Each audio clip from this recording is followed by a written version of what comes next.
In this video, I will be showing you how to use Circle to Copilot in Microsoft Edge. Let's get started. First, I move my cursor up to the top right corner of the window and click on the 3 horizontal dots to open the main menu. I scroll down the list and click on Settings. Once the Settings page loads, I navigate to the left sidebar menu and click on the Appearance section.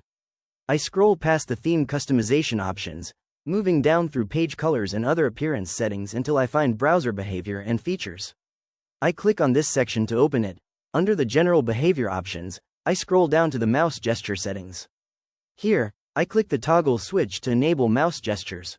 Once turned on, I click on the option right below it, which says Configure Mouse Gesture. On the configuration page, I make sure the switches for Enable Mouse Gestures and Show Mouse Track are both active. Then, I move down and click the toggle switch for Show Action Hint to turn it on as well. Next, I look at the top toolbar and click on the snipping tool icon to take a screenshot. A small menu appears, and I click on the Freeform Snip option. I draw a circle directly around the section of the text that reads Appearance Browser Behavior and features Configure Mouse Gesture. After completing the circle, the snippet is captured, and I close out of the small snipping tool notification box by clicking the X now. I look back up at the top right corner of the Edge window and click on the colorful Copilot chat icon. This opens up the Copilot sidebar panel on the right side of the screen. I click inside the message box at the bottom where it says Message Copilot or mention a tab.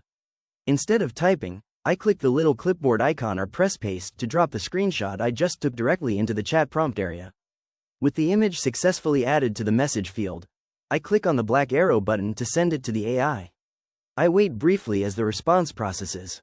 Copilot analyzes the circled portion of the screenshot, recognizes the text within the area I selected, and responds with a detailed explanation confirming that the mouse gesture feature is enabled, along with some tips on how to use it. If you found this walkthrough helpful, please consider liking the video and subscribing for more quick tips and tutorials.